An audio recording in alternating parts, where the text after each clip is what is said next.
Daun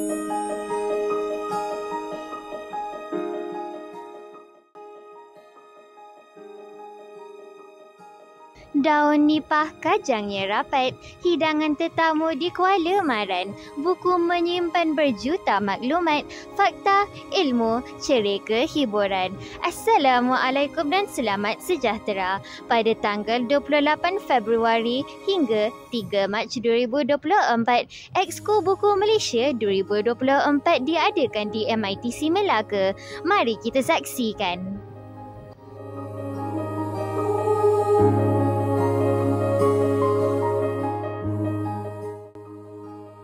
Saya di sini bersama Encik Idin Ramli, seorang penulis buku dakwah yang berjaya. Assalamualaikum Encik dan apa khabar? Waalaikumsalam warahmatullahi. Khabar baik, Alhamdulillah. Boleh saya tanya beberapa soalan kepada Encik? Boleh? Soalan saya yang pertama ialah bagaimana Encik bermula untuk menjadi seorang penulis buku dakwah? Okey, pertama sekali saya menulis sejak 2016, Alhamdulillah. Dan saya mula menerbitkan buku saya sendiri pada tahun 2020. Jadi macam mana saya bermula tu sebenarnya panjang ceritanya. Jadi dipendekkan adalah kerana minat dan kerana keinginan saya untuk menjadi manusia yang bermanfaat. Sebab kata Nabi, khairun nas anfa'ahum linnas.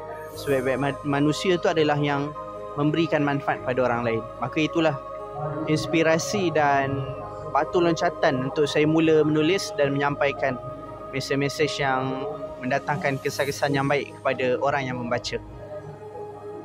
Soalan kedua saya ialah, apakah cadangan Encik bagi anak muda yang hendak memulakan bisnes penulis buku ataupun yang hendak menjadi macam Encik? Okey, nasihat saya kepada mereka semua yang nak memulakan penulisan dan nak menerbitkan buku, teruskan berusaha, teruskan menulis, teruskan menyampaikan. Kejayaan ni bukanlah semestinya berapa ramai orang yang membaca buku kita. Tapi kejayaan ni bila mana kita dapat menyampaikan manfaat walaupun tak ramai pembaca. Jadi mudah-mudahan dengan seorang dua yang membaca karya kita, insya-Allah akan datang Allah Ta'ala hadiahkan dan hadirkan kita dengan ribuan bahkan jutaan pembaca-pembaca yang mendapat manfaat daripada apa yang kita tuliskan dan seterusnya menjadi saham pahala yang berpanjangan. Terima kasih Encik atas perkongsian. Saya di sini bersama Dr. Muhammad Haidir, seorang pensyarah di UTM. Assalamualaikum Doktor dan apa khabar? Waalaikumsalam warahmatullahi wabarakatuh. Alhamdulillah, khabar baik. Boleh saya tanya beberapa soalan kepada Doktor? Boleh, silakan. Soalan saya yang pertama ialah, apakah antara fakulti-fakulti yang terdapat di UTM? Okey, fakulti yang dapat di UTM adalah seperti nama UTM itu sendiri, Universiti Teknikal Malaysia Melaka. Jadi kursus-kursus yang berada di UTM adalah kursus-kursus teknikal, iaitu kalau kita lihat dalam bidang kejuruteraan dan juga teknologi seperti mekanikal, pembuatan, elektrik dan juga elektronik, dan juga ada dua fakulti iaitu IT dan juga pengurusan teknologi. Soalan saya yang kedua pula ialah, apakah nasihat doktor kepada remaja-remaja sekolah yang hendak memasuki UTM? Sebagaimana tanggungjawab pelajar itu belajar. Jadi cuba belajar bersungguh. Actually untuk masuk universiti ni sebenarnya dia bukanlah satu benda yang sukar sangat. Kita perlu pastikan semua subjek itu kita lulus dan kalau boleh dapat keputusan yang sedikit cemerlang. Dan kemudian apply melalui UPU untuk masuk ke UTM. Okay. Terima kasih doktor atas pengesian.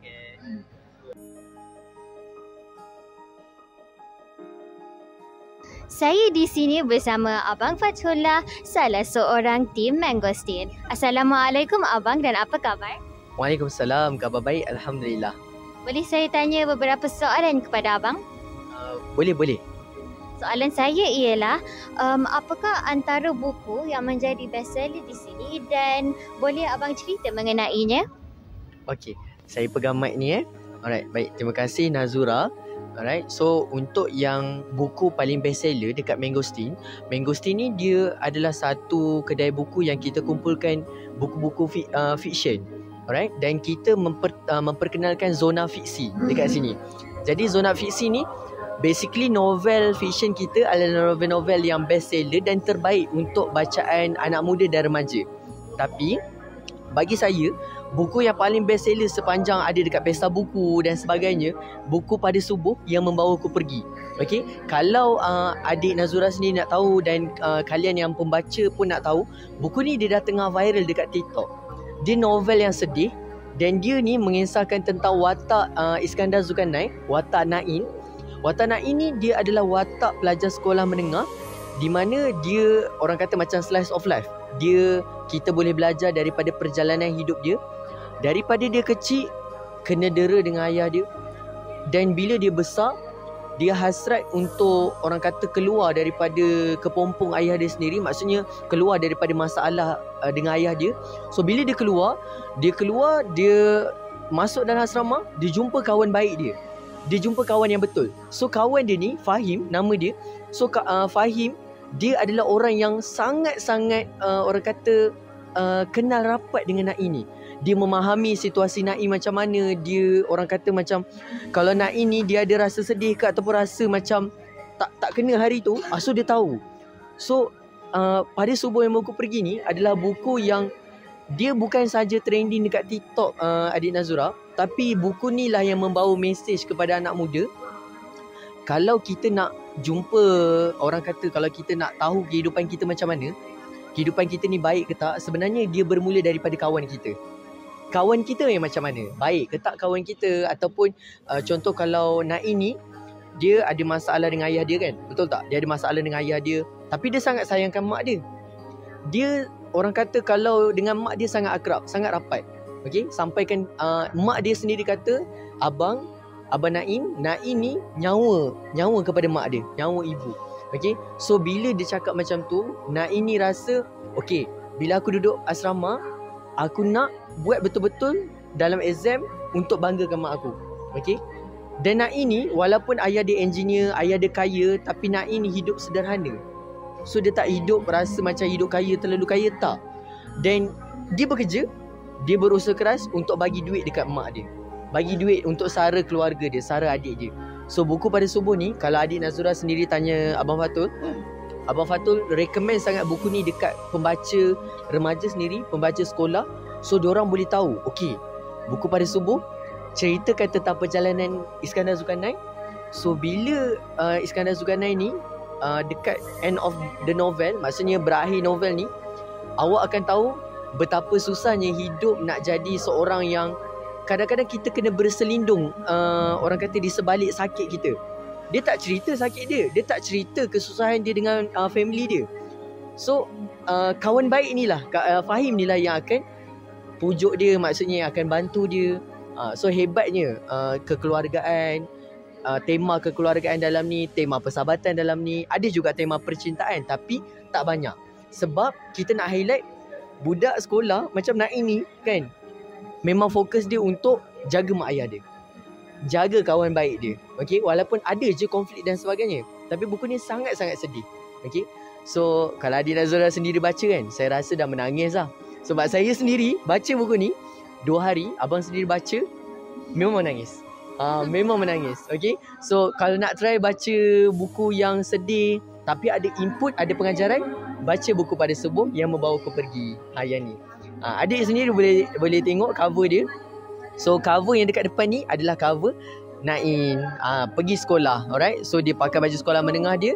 So inilah watak utama yang kita highlightkan ataupun kita berikan tonjolan dalam novel ni. Macam tu. So abang rasa kalau pesta buku ni, tak kisahlah pesta buku mana, buku Pada Subuh ni lah yang always akan hit. Maksudnya sentiasa akan dapat tempat di pembaca. Okay, alright. Terima kasih abang atas perkongsian itu.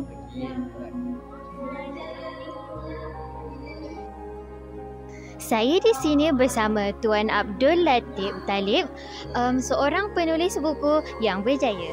Assalamualaikum Tuan, dan apa khabar? Salam, baik, alhamdulillah. Boleh saya tanya satu soalan kepada Tuan? Boleh saja soalan tanya. Soalan saya ialah, katakanlah ada pelajar yang berminat untuk membuat karya mengenai sejarah, apakah nasihat atau panduan yang dapat tuan berikan untuk menghasilkan novel yang berkualiti? Terima kasih. Satu pertanyaan yang paling baik, iaitu kalau ada pelajar yang minat ya untuk menulis novel sejarah kan, apakah panduan untuk menghasilkan novel yang elok lah ya, macam tu. Sebenarnya pertama sekali yang penting dia ada minat dengan sejarah. Bila kita minat dengan sejarah, baru kita dapat olah dalam bentuk novel atau rencana atau buku ilmiah. Ini satu. Yang kedua, kena ada usaha yang bersungguh-sungguh. Bermakna tak mau sambil lewa. Kena fokus dengan kerja kita. Mana kalau menulis tu kena hari-hari menulis, dan yang pentingnya novel sejarah ni dia kena ada rujukan. Sebab dia fakta yang tak boleh direka-reka.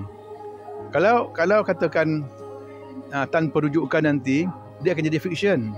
Jadi kerana tu nak tulis kisah contoh ni lah, nak kisah para sahabat, kena ada rujukan dia daripada buku sirah contohnya kan. Selain daripada Quran dan hadis, buku sirah rujukan kita, dan tulisan daripada orang yang dah pernah bukukan kisah tersebut. Jadi macam saya tadi, saya ambil saya baca buku-buku yang dah tulis, kemudian saya ambil fakta-fakta dia, cuma bezanya saya olah sebenarnya bentuk novel, dinovelkan. Jadi saya tak katalah buku saya itu buku yang paling terbaik, tak. Tapi setakat itulah yang saya mampu lakukan. Caranya saya buat, pertama sekali saya minat tu dah ada. Yang kedua, saya baca dulu kisah tokoh tersebut, banyak membaca, penting. Jadi dengan membaca tadi, baru kita dapat olah cara yang kita suka. Bila kata orang tu, bila kita tulis daripada hati, insya-Allah akan sampai ke hati. Dan yang kedua tu, yang pertama, tujuan kita tadi tu menulis tadi bukan kerana nak fitnah orang, nak menjatuhkan tokoh tersebut, bukan kerana nak menyebarkan benda-benda tak baik, tak, tapi kerana menulis tu kerana kita nak menceritakan benda yang betul. Kita yakin betul-betul kita tulis kan. Jadi jangan ada niat lain. Jadi insya-Allah kalau ada niat tadi tu baik, kemudian sungguh-sungguh buat, ada minat, insya-Allah akan berjaya menghasilkan tulisan nanti. Dan saya itu saja yang dapat saya jawab, dan kalau ada salah silap, minta maaf. Terima kasih. Terima kasih Tuan atas perkongsian yang diberikan.